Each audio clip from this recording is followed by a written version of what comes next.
Bonsoir à tous. Donc ce soir, on va parler des hormones, de l'univers des hormones et on a énormément de choses à dire concernant les hormones. Alors ce soir, on fait un petit focus sur les hormones féminines parce que sinon le sujet est bien trop vaste. On va vous parler donc des troubles hormonaux. Alors comme d'habitude, hein, si vous avez des commentaires, n'hésitez pas à laisser des commentaires. On essaie d'y répondre au fur et à mesure ou de mettre dans la boîte à questions. N'hésitez pas. Donc donc voilà, ce soir on va aborder ce sujet avec toi, Sophia, qui est notre formatrice à Nature Spirit à Orange. Exactement.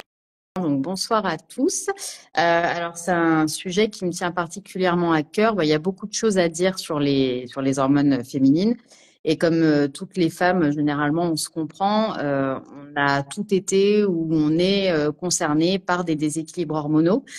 Et ça peut être assez handicapant au quotidien. Et la naturopathie offre pas mal d'alternatives au naturel pour régler ces déséquilibres. Donc, voilà, c'est assez intéressant de ce point de vue-là. Tout à fait, et c'est pour ça que ce soir on est là pour vous parler un petit peu. Alors on fait un petit sommaire, comme à chaque live, on fait un petit sommaire. Alors on va parler des hormones féminines, du cycle menstruel. Tu vas nous parler un petit peu de ce cycle, les troubles les plus courants et des causes possibles responsable parce qu'en naturopathie, on s'intéresse à la symptomatique, c'est le corps qui s'exprime, mais on s'intéresse surtout aux problématiques enfin aux causes profondes. Donc c'est parti pour ce cours sur les hormones et les troubles hormonaux féminins. Alors déjà, avant de parler de tout ça, est-ce que tu peux nous parler de la base pour comprendre de quoi on va parler ce soir, Sophia? Ouais. Alors, en fait, l'idée, c'est surtout de parler donc des hormones au féminin, quel rôle elles jouent dans notre organisme et pourquoi, en fait, quelles sont les causes qui expliquent que parfois ces hormones peuvent perturber notre équilibre, notre métabolisme, de manière Exactement. générale. Exactement. Donc c'est ce qu'on va voir ce soir. Et avant de parler des hormones et des troubles et des causes potentielles, on va essayer de comprendre déjà ce qu'est une hormone parce que elles sont clairement mises en lumière ce soir. Donc est-ce que tu peux me donner une définition? Alors, je sais que tu es très forte pour imager et simplifier la compréhension. Est-ce que tu peux nous expliquer ou nous donner une définition de ce qu'est une hormone? Ouais, alors effectivement, c'est vrai que quand je donne une définition, j'aime bien trouver une image qui va avec parce que généralement, C'est super. c'est plus parlant. En ce qui concerne les hormones, en fait, on peut imaginer que le corps, c'est comme une très grande équipe, que chaque membre de cette équipe doit communiquer avec les autres pour que tout fonctionne de manière optimale. Et les hormones, en fait, ce sont comme ces petites messagères, les messagères, en fait, qui font partie de cette grande équipe. Donc, elles vont porter des instructions spéciales d'un endroit à un autre du corps pour vraiment aider à réguler différentes fonctions de notre organisme, comme par exemple la croissance, le métabolisme, l'humeur, etc. C'est comme si en fait les hormones c'était des courriers qui devaient passer d'un endroit à un autre dans l'organisme pour veiller que tout se passe bien et que chaque partie du corps travaille en harmonie. Voilà. Donc elles ont vraiment un rôle très important, un rôle crucial dans le maintien de notre équilibre au quotidien. Voilà. Et pour porter donc leur message d'un organe à un autre, d'un système à un autre, elles doivent circuler et elles vont circuler à travers la circulation sanguine. Voilà. Et chacune de ces hormones a un destinataire vraiment spécifique qui s'appelle le récepteur, qui se trouve sur ce qu'on appelle les cellules cibles, c'est-à-dire les cellules auprès de qui ces hormones doivent délivrer un message. Donc elles se fixent à ces récepteurs ce qui va déclencher ensuite des réponses spécifiques au sein des cellules. Exactement, tout à fait. Alors, tu as très bien résumé. Ce sont des messagers et j'aime beaucoup ton image sur les courriers. C'est tout à fait ça. En fait, c'est une personne qui écrit un courrier, qui met une adresse précise et ce courrier, il est pris en charge par la poste, par exemple, et il est véhiculé et apporté au destinataire final. Avec un seul destinataire, il y a une seule adresse. C'est exactement ça. Ce sont des messagers qui sont véhiculés dans le sang avec une cellule cible pour transmettre un message. Tout à fait. Et du Exactement. coup, ces hormones, elles sont sécrétées par qui, comment, qui intervient dans ce processus-là? Alors, c'est ce qu'on appelle des glandes endocrines. Donc, ce sont, on peut aussi appeler ça des organes, mais plus Exact. spécifiquement, ce sont des glandes endocrines qui vont produire ces hormones. Donc, ce sont des organes en fait qui font partie du système endocrinien, donc le système hormonal, qui vont produire et qui vont libérer ces hormones dans la circulation sanguine. Tout à fait, tout à Voilà. fait. Est-ce que Et tu ces peux m'en glandes, donc, citer alors je peux en citer quelques-unes effectivement. Donc déjà, il y a l'hypophyse qui se trouve dans le cerveau. Et alors qu'on l'appelle aussi la glande pituitaire, c'est en quelque sorte, elle est considérée un petit peu comme la chef d'orchestre du système hormonal, puisque c'est elle qui va contrôler les autres glandes endocrines et qui va produire donc plusieurs hormones. Donc elle est contrôlée par une région spécifique du cerveau qu'on appelle l'hypothalamus et qui lui va jouer un rôle majeur dans l'équilibre du système hormonal. Donc c'est l'hypothalamus qui va envoyer par le biais aussi de certaines hormones des messages à l'hypophyse qui ensuite va se charger d'envoyer des ordres à d'autres glandes endocrines, comme par exemple la thyroïde. La thyroïde, donc, qui est une glande en forme de papillon qui se trouve vraiment à la base du cou et donc qui va produire des hormones thyroïdiennes qui vont réguler, par exemple, le métabolisme et la croissance. Après, on a également les parathyroïdes. Donc, les parathyroïdes qui, elles, sont des petites glandes qui sont situées à l'arrière de la thyroïde et qui vont produire une hormone spécifique qui, elle, va réguler les niveaux de calcium dans le sang. exactement? Voilà. On a aussi les glandes surrénales. Donc, les glandes surrénales qui sont situées juste au-dessus des reins, qui vont produire des hormones comme l'adrénaline ou alors le cortisol, qui sont des hormones qui sont impliquées dans la réponse au stress et dans la régulation du métabolisme. Oui, c'est ça. Voilà, il y a également le pancréas, donc le pancréas qui va produire des hormones qui vont rigoler bien sûr, réguler les niveaux Oui, de voilà, il rigole pas trop quand on mange du de la sucre, hein? glucose. Voilà, ce sont donc des hormones qui vont réguler les niveaux de glucose, donc de sucre dans le sang. Donc il y a Exactement. l'insuline et il y a aussi le glucagon. Voilà. Exactement. On va également trouver dans les glandes endocrines les gonades. Les gonades, donc, qui sont les glandes sexuelles, donc les testicules chez les hommes, qui vont produire la testostérone, et les ovaires chez les femmes, qui vont produire donc des oestrogènes et de la progestérone. Et enfin, on a le thymus, donc le thymus qui est situé derrière le sternum, donc dans la partie supérieure du thorax, entre les poumons, et qui est impliqué dans le système immunitaire. Donc cette glande, elle va atteindre sa taille maximale vers l'âge de l'adolescence et elle va diminuer au fur et à mesure qu'on vieillit. Elle va diminuer avec l'âge. Ben, écoute, super. Il y en a pas mal. Tu nous as fait un beau panel des glandes endocrines. Donc, très intéressant. Mais on va faire un focus un peu plus ciblé ce soir en ce qui concerne les troubles hormonaux féminins. C'est les glandes qui interviennent, on va dire, c'est l'hypophyse, l'hypothalamus et les gonades, ou plus précisément les ovaires. Donc, c'était un très bon résumé. Alors, à savoir que là, on parle des troubles menstruels. On va parler un petit peu du cycle menstruel et expliquer un petit peu les différentes phases et comment ça s'agence. Alors, on l'a pris dans l'ordre. Il y a 3 phases au total. Il y a la phase folliculaire, la phase ovulatoire et la phase lutéale que tu vas nous détailler et nous expliquer un petit peu. Tu vas nous expliquer un petit peu comment ça se passe et combien de temps plus ou moins ça dure, parce que on est plus ou moins aux alentours de 28 jours, mais pas pour toutes. Donc, je te laisse m'en dire un petit peu plus sur la durée et les différentes phases de ce cycle. Alors, c'est vrai que la durée d'un cycle menstruel varie selon les femmes. Donc, généralement, il peut varier de 26 à 35 jours, parfois plus. Mais en Exactement. moyenne, un cycle dure environ 28 jours. Voilà, mais ça va Oui. vraiment dépendre C'est des une femmes. moyenne, bien sûr. Voilà, c'est vraiment une moyenne. Après, effectivement, durant ce cycle, il y a différentes phases qu'il est bien de connaître parce que les hormones vont agir différemment en fonction de la phase du cycle dans lequel on se trouve.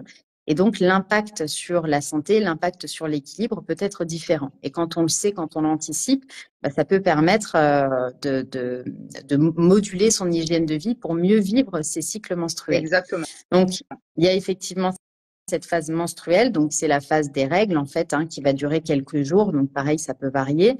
Donc durant laquelle on a nos règles. Donc les règles finalement, c'est l'évacuation, c'est l'écoulement de l'endomètre, donc la muqueuse utérine qui va se désagréger.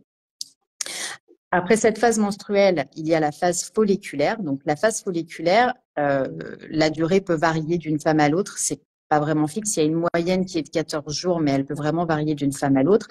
Et c'est une phase, en fait, durant laquelle les petits follicules que contiennent nos ovaires vont maturer sous l'influence des œstrogènes. Donc, tous ces petits follicules vont se développer et il y en a un parmi tous ces follicules qui va se développer et qui va maturer en premier pour libérer, donc, au moment de l'ovulation, un ovocyte dans les trompes de Fallope. Voilà. Exactement. Et donc arrive la phase ovulatoire, donc ce moment où l'ovocyte qui était contenu dans le follicule va être libéré dans les trompes. Et donc cette ovulation, elle est effectuée grâce à un pic d'œstrogène, voilà, qui va vraiment permettre la libération de cet ovocyte. Et ensuite, cet ovule va rencontrer ou non un spermatozoïde. Et c'est là qu'il y aura effectivement soit une fécondation, soit s'il n'y a pas de fécondation, que la femme aura ses règles sur le cycle suivant. Exactement. Et après cette phase ovulatoire, on arrive donc à la phase lutéale. Comme je viens de le dire, ici, il y a deux solutions. Soit l'ovule a été fécondé, c'est le début de la gestation, le début d'une grossesse, où l'embryon va venir s'implanter dans l'utérus. Soit l'ovule n'a pas été fécondé et l'endomètre va se désagréger lentement sous l'effet de la chute progressive de la progestérone. Et une fois que la progestérone arrive vraiment à un taux minimal, c'est là qu'on a nos règles et que l'endomètre peut se désagréger. Et c'est reparti pour un tour. C'est ça. C'est un manège continu. Quelles sont, du coup, merci pour tes explications, merci pour les différentes phases. J'espère que ça vous a aidé et que vous y voyez un petit peu plus clair, parce que c'est un petit peu, enfin, c'est important de savoir un petit peu ce qui se passe dans notre corps, au-delà d'avoir ces règles toutes les, enfin, tout à des cycles réguliers. Quelles sont, Sophia, tu vas nous parler des différentes problématiques, mais quelles sont les problématiques les plus mises en avant, les plus courantes, les plus rencontrées? Alors ça aussi, ça va dépendre des femmes. Alors très souvent, on entend parler des syndromes prémenstruels. Donc il n'y a pas de liste vraiment exhaustive. Simplement, ce qu'on sait, entre femmes, on se comprend. Généralement, on sait quand on va avoir nos règles parce qu'on a des symptômes, qui généralement se répètent. Donc ça peut être des mastoses, donc des petits kystes ou des nodules ressentis au niveau de la poitrine. Ça peut être une certaine irritabilité, de la déprime, voire de la dépression, de la grosse fatigue, des spottings, donc c'est des petits saignements également entre les règles, de l'acné, de la rétention d'eau. Ça peut être tout un tas de symptômes différents et qui vont en fait différer selon le profil, selon le terrain de la femme. Et donc ça, c'est pour les syndromes prémenstruels et on a, je pense, toutes eu des syndromes prémenstruels plus ou moins intenses. Est-ce que tu peux nous expliquer comment ça se manifeste? Est-ce que les manifestations sont les mêmes ou est-ce qu'il y a des particularités selon les personnes?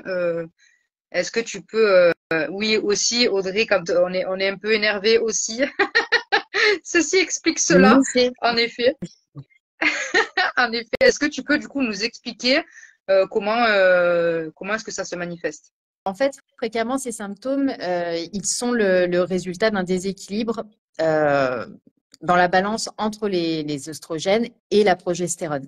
Et souvent, ce déséquilibre, alors le profil général, c'est que généralement, la femme, elle a un niveau d'œstrogène très élevé avec un niveau de progestérone assez bas. Et c'est ce profil, alors c'est pas toujours le cas, des fois ça peut être le contraire, mais c'est généralement ce profil-là qui va entraîner la manifestation de syndrome prémenstruel. Donc ça peut vraiment varier d'une femme à l'autre. Souvent, c'est possible de prévoir l'arrivée des règles en anticipant ces symptômes parce qu'ils se répètent et parce qu'ils présentent des similitudes. C'est vrai que cette liste, elle est pas exhaustive comme je le disais tout à l'heure. Et la manifestation elle est vraiment unique d'une femme à l'autre parce que justement, la réaction hormonale de la femme peut vraiment différer. On peut vraiment présenter des manifestations qui vont être totalement différentes. Donc, il n'y a pas vraiment comment ça se manifeste. Ça va vraiment dépendre de l'équilibre C'est propre, hormonal de la femme en bien question. sûr, bien sûr. C'est propre à chacun, propre à chacune du moins. C'est ça. Du coup, les symptômes en naturopathie, vous le savez, hein, en naturopathie, on essaye de déterminer les causes profondes. Je le dis souvent en consultation, vous allez me l'entendre souvent le dire aussi en live. Ce qu'on cherche, on a une mauvaise herbe, on essaye d'enlever vraiment la racine, et pour lever la racine, il faut essayer de déterminer les causes profondes. Alors, il y a différentes causes qui peuvent nous emmener à des troubles hormonaux. Est-ce que tu peux nous citer celui, j'ai envie de dire, celui qui est le plus commun à tous et à toutes, euh, c'est la maladie du siècle, on va dire ça. C'est quoi, quelle est une des causes principales à ces problématiques? Alors, en premier lieu, comme tu dis, la maladie du siècle, je dirais que c'est le stress. Et oui, Alors, s'il est effectivement chronique, il va perturber le cycle menstruel de manière générale, mais même si la femme, elle rencontre un épisode de stress ponctuel qui va être dû à un élément un peu traumatisant comme un deuil, la perte d'un travail, un déménagement, beaucoup de fatigue, bref, un événement stressant ponctuel, ça peut perturber le cycle plusieurs mois après l'événement en question. C'est pour ça que quand une femme, elle a un retard de règles, alors qu'il n'y a pas de grossesse ou qu'il n'y a pas ou alors qu'il y a des symptômes nouveaux qui apparaissent sans raison apparente, c'est intéressant de se poser la question, qu'est-ce que j'ai rencontré comme stress important ces derniers mois qui peuvent perturber mon cycle aujourd'hui? Ça, c'est important. exactement. Voilà. Et il faut savoir au niveau hormonal que le stress, enfin le cortisol, qui est l'hormone du Exact. stress, et la progestérone, donc une hormone qui intervient surtout pendant la phase lutéale du cycle, elles ont une origine commune, elles ont une hormone mère qui s'appelle la prégnénolone. Cette prégnénolone, elle va permettre de produire d'une part le cortisol, mais également la progestérone. Et Et oui, comme le corps est une machine très intelligente, quand il y a des épisodes de stress qui soient chroniques ou qui soient ponctuels, il va vouloir agir dans l'urgence. Donc, il va privilégier la production de cortisol au détriment de la production de progestérone. et oui, Donc, la femme va se retrouver avec des une grosse carences. carence en progestérone. Ok, c'est très intéressant de connaître un petit peu les cellules souches des différentes hormones. Est-ce que tu peux me citer alors une autre cause qui vient perturber nos cycles menstruels? Ça va être les perturbateurs endocriniens. Est-ce que tu peux m'en dire un petit peu plus sur les perturbateurs endocriniens?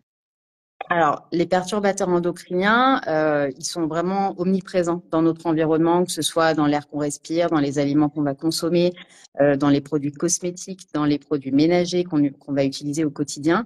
Et en fait, ces petites substances, elles ont la capacité de mimer l'action de nos hormones naturelles et de brouiller leur réception, ce qui va perturber le fonctionnement normal de notre système endocrinien, de notre système hormonal. Voilà. Donc, c'est essentiel de prendre conscience que dans notre environnement quotidien, ces perturbateurs existent. Et alors, c'est impossible de les éviter totalement, voilà. Mais c'est bien de prendre conscience de Exact. leur existence et de limiter autant que possible leur utilisation. Surtout pour les femmes qui, généralement, ont tendance à avoir un profil hyper-oestrogénique. Le fait de limiter l'absorption de ces perturbateurs endocriniens peut améliorer quand même considérablement la régularité des cycles et diminuer l'apparition des syndromes prémenstruels.